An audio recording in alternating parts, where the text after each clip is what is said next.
Hello guys, welcome back to my new mini blog. So চলো আজকে start করা যাক একটা নতুন ব্লগ। আজকে আমি দেখো স্টেশনে চলে এসেছি, আর বলতে বলতে আমার ট্রেনও চলে এসেছে। আমি এখন যাচ্ছি মসলন্দপুর কিছু কেনাকাটি করতে। তো চলো দেখা যাক কী কী কেনাকাটি করতে পারি। এখানে আমি চলে এসেছি মাছের বাজারে, আর মাছ যেগুলো নিয়েছি তখন আমি ভিডিও করতে পারিনি। এখন আপাতত আমাদের মাছ কেনা হয়ে গেছে। আর সঙ্গে দেখো আমার এখানে জায়ের মা আর যা আছে। আরও একটা কাজে এসেছিলাম, সেটা হলো আমার মেয়ের জামা পাল্টা। তো ওর জামাটা একটু অসুবিধা হচ্ছিলো, তাই সেই জামাটাও আমি পাল্টে নিয়েছি। আর এখন আমরা বাড়ি ফিরছি। দেখো সামনে যা হাঁটছে, আমি আর জায়ের মা পেছন পেছন হাঁটছি।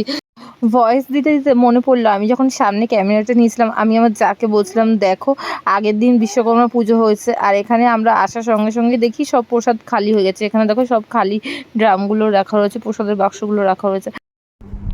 বাড়ি চলে এসেছি। সো আজকের ব্লগটা এখানেই শেষ করছি। Tata, bye bye. বাইরে ভীষণ গরম, যারাই বেরাবে ছাতা নিয়ে বেরাবে, পারলে না বেরালেও চলবে। বেরিয়েও না তোমরা, প্রচুর কষ্ট গরমে। দেখো গরমের অবস্থা দেখো আমার, প্রচুর গরম। টাটা। ওয়েট ওয়েট ওয়েট, ভিডিওটা কিন্তু শেষ হয়নি। এই দেখো আমার মাছ যেগুলো আমি এনেছি, খোকা ইলিশ আর পাবদা মাছ এখানে রয়েছে। আমি ভিডিওটা করে নিচ্ছি।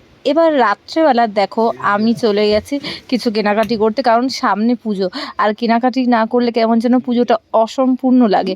এখানে দেখো আমি শাড়ি চুজ করছি। এই লাল শাড়িটা আমার অলরেডি পছন্দ হয়ে গেছে, আর আমার বর বলছে এই সবুজ শাড়িটাও নিয়ে নাও দুই মায়ের জন্য, মানে দুই বাড়ির মায়ের জন্য। এখানে দেখো আমার বর দাঁড়িয়ে রয়েছে।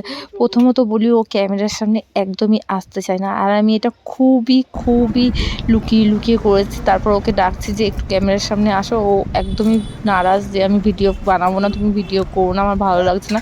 কিন্তু আমি তো ভিডিও করবই, আর সেটা ক্যাপচার করে তোমাদের সঙ্গে ছাড়বই। চলো আমাদের কেনাকাটি সম্পূর্ণ প্রায়, এবার আমরা বাড়ি ফিরবো। এই দেখো আমি অনেক কিছু কিনেছি। এবার একটা পাঁপড়ের দোকানে চলে এসেছি, আমরা পাঁপড় খেতে খেতে বাড়ি যাব, তবে একটু ভালো লাগবে বেশ। আমি পাঁপড় কাকু বলছি, কাকু তাড়াতাড়ি করো, আমরা বাড়ি ফিরবো। এই দেখো আমার কেনাকাটি, এখানে অনেক কিছু কিনেছি। তোমরাও জানিও পুজোর তোমাদের শপিং কমপ্লিট হলো কি না। তো ভিডিওটা এবার আমি শেষ করব, তার আগে বলে দিই তোমাদের কি পুজোর শপিং কমপ্লিট হয়েছে, আর তোমরা পুজোয় কোথায় কোথায় যাবে, কি কোথায় যাচ্ছ সেটা কমেন্ট করো, অবশ্যই জানি। আর এখানে আমার মেয়ের এগুলো তোলা দুধের কৌটো এখানে অনেক জমে গেছে, তাই আমি সেটা একটু ভিডিও করে নিলাম। আর এই দেখো আমি বাড়িতে চলে এসেছি আর বসে বসে পাঁপড় খাচ্ছি। Tata, bye bye. ভিডিওটা কেমন লাগলো অবশ্যই জানিও, বাই।